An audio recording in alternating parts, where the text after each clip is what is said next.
about what happens when you're at the scene. Okay. Let's talk a little bit about breathalyzers, how they work, how accurate are they, and under what circumstances should you agree at the scene when you're on the side of the road to take a breathalyzer? Well, the breathalyzer issue is as clear as mud. You can ask several attorneys. Everyone has a different opinion. Right.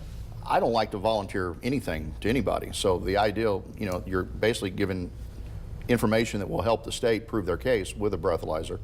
Although Alabama has an implied consent law. Implied consent, when you do the application to get your driver's license, you're signing on there that you agree that if need be, that you will give a blood or a breathalyzer to show, if you've been drinking and operating a motor vehicle. And people don't realize that, but it's there. So, and now there are penalties if you don't take the breathalyzer. But there's two different kind of breathalyzers. Now, when you get pulled over by a police officer, they call a field sobriety, PVT, and this is where you blow in order to determine probable cause. Right. That's not admissible in court. We always advise don't take that. You cannot be penalized in any way for not doing that. You also don't have to get out and do the turn test and all the touch your nose and all the little things, the field sobriety measures. If the officer's going to arrest you, he's going to arrest you. If he does that, at that point, they'll take you down to the station.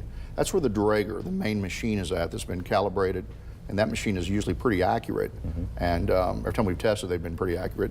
And that is where, if you don't take that, then you've got a penalty. And under the new law that just came into effect, you can get your license suspended for up to a year if you do not take that breathalyzer. Wow. So it's a serious decision. So it's an independent call. I would say probably at the station, take it. Do not take it in the field. And Alabama doesn't recognize a qualified license where you would be able to drive to work and things like that, does it? There's no qualified or conditional license in Alabama. We get asked this quite a bit. I've got a recent physician that has to travel the whole state, and they got a DUI, and he did not take the breathalyzer because he was told not to. And now they've come in to suspend his license for 1 year. So it's an issue.